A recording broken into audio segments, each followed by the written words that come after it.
What's going on, guys? It's Red Feather, and today we are bringing ourselves to episode 7 of the concept overview.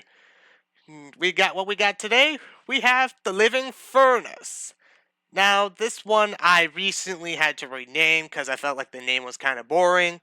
The original name was Living Forge. That's it. But I felt like the Living Furnace sounded way more interesting. So, there's no new Titan, but we got to the new robot, the Zealot. A little bit of a Halo reference, if you get what I mean. From Icarus Technologies. Zealot is a next-gen Marvel creation from Icarus Technologies. The materials used to create the hull were inspired by the armor of ancient Spartans. Its improved durability and extremely tough armor plating covering its hull allows the robot to withstand heavy fire, and after activating its teleporting system, Zealot also becomes immune to negative effects, while the positive effects get stronger. So, yes, this is an improved Revenant. A Revenant that's miles stronger. Revenant, first ever tier 4 robot I ever managed to obtain without spending money on the game, and I think it deserves some love. Which I know, it recently got a very, very small buff, but that's not enough for me. And now we move on to the ability, Champion's Blink. The robot teleports to a point in front of the enemy, drops all negative effects, and activates its modernized defense mechanisms as well as a reflector. A Revenant with a reflector. Come on. The Raptor has two ability charges, has a reflector on both of them. The Zealot can have it too. The robot receives immunity from negative effects as well as protection from green damage. Pretty simple. Reflector for the duration of ability. The robot has protection which partially blocks received damage, blah blah blah. Positive effect strength, 10%. What that actually means is how much stronger all the positive effects on it are, like, say, a maxed repair amplifier or a nuclear amplifier.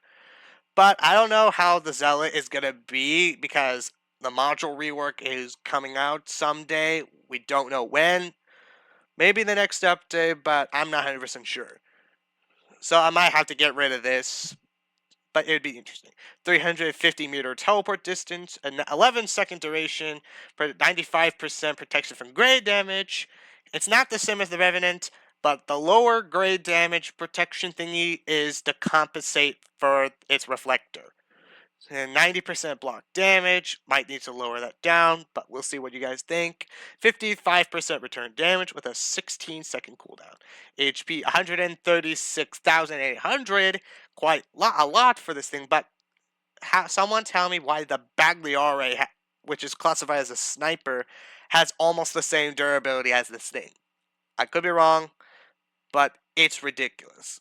34 for the speed, class it's tank, hard points 2 light, 1 heavy, just like the Revenant. Default weapons are Thunder and 2 Punishers. Recommended equipment, 2 daggers, a cleaver, or 2 manglers, and a Ravager. The weapons we shall get into are probably the coolest ones I've done. We have the dagger, like the Zealot, Icarus Corporation, a compact plasma machine gun that applies blast charge. Each round fires projectiles of superheated plasma that accumulate the blast effect while the damage grows with decreasing distance. After a certain number of hits, the enemy explodes, causing additional damage to themselves and nearby enemies. So to simply put it out, the dagger, cleaver, and the medium one are essentially the puncher and shredder, but with the blast charge effect added to it. Shell type plus with energy. So damage 393, 500 meter range, effect duration, you know that. But this time it's a 3-second reload. And this is a big reference to the pre-nerfed Shredder all the way back. Back then, the Shredder's reload was 3 seconds, not 5. And the youngsters will never know what the Shredder was like back then. And it was actually very good, which is kind of unfortunate. I think the machine guns were pretty cool. And 55% effect accumulation, slot light. Now the medium one is the machete. Like all the other ones, everything unchanged except damage and the effect accumulation. All for the medium slot. The cleaver is the heavy, like we saw in the Zealot. Again, only changes are the damage and effect accumulation. And we also have an extra weapon here, and it's a Titan weapon, the Cinder Shot for DSC. I probably gotta swap to Icarus, but we'll get to that another time.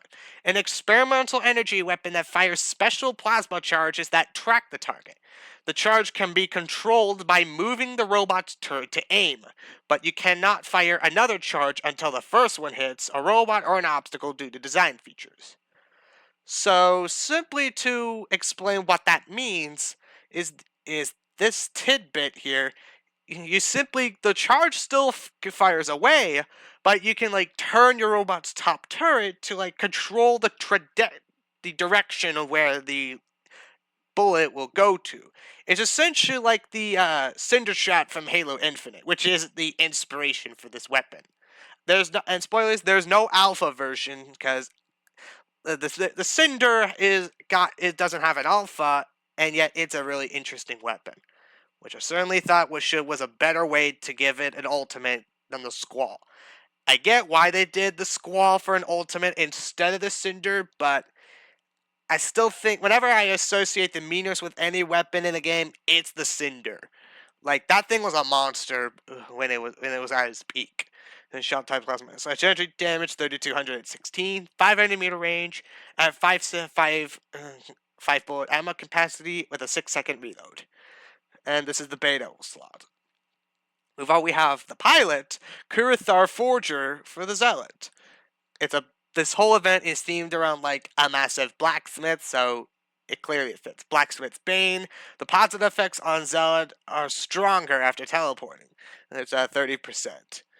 And just like I said with the little tiny passive thingy for when the Zealot teleports, yeah, you get the new mothership is the Hellblaze for Icarus.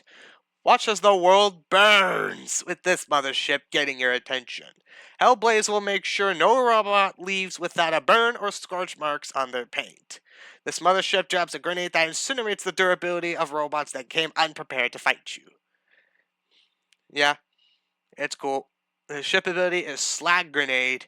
After a short delay, the ship drops a blazing bomb that incinerates enemies with a superheated flames. The robots get scorched, with a blast effect while they're within the flaming vortex. If any affected robots are affected with a freeze effect, or with just freeze, it will cause a reaction that causes the blast effect to detonate faster while dealing more damage. So essentially, the Hellblaze is the Frozen Scorn but on fire, and hopefully way better. So damage 3725, 0.5 second effect duration. Again, all stats are the mothership at level 3, not maxed out. Turret selection is the same as the Thor. To attack and a protection. Recommended equipment is 2 Pyroblaze Station and an advanced Aegis system. Now the Pyroblaze Station is brand new, which we'll see here. It's an attack turret. A turret that deals significant area damage after a short delay. The damage is increased if any robots are suffering a blast or freeze effect. And that's what it's.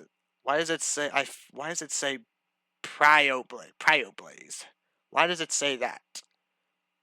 Not a big deal. 75-meter strike radius, 1,857 damage, and 15% more damage if robots are suffering a blast or freeze effect. That makes sense. 2-second delay before strike, 1,100-meter range, and a 0.5 second duration. No drone, but there's a new paint job. Zealot gets the Ultra paint job. It may not make any sense, but I think it looks cool. New title, the Living Furnace gives you the Master Blacksmith title. Again, the title makes 100% perfect sense. Look at this name. Tell me that this title name does not fit with an event literally named The Living Furnace. And now we have the special editions, and it's a bit surprising. The Zealot and its machine guns get their own special edition in the same update they're released in. Specifically, Zealot and the guns get the Ardent special edition. Come on. If I'm going to have a really nice and cool looking robot get a nice special edition, it has to.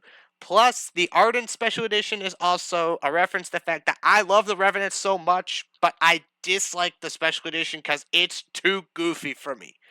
And that kind of ruins it. And that's the reason why, if you've seen most of my videos where I feature my hangar, either at the start or some random bits throughout the video, I've had the regular Revenant in my hangar, not the retro one, because I prefer the better looks of the thing.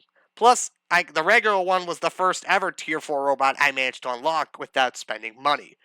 So I wanted to give a frankly great looking robot a good looking special edition to match it. Well, anyways, with that done, I think that's going to wrap it up for episode 7. Once again, The Living Furnace.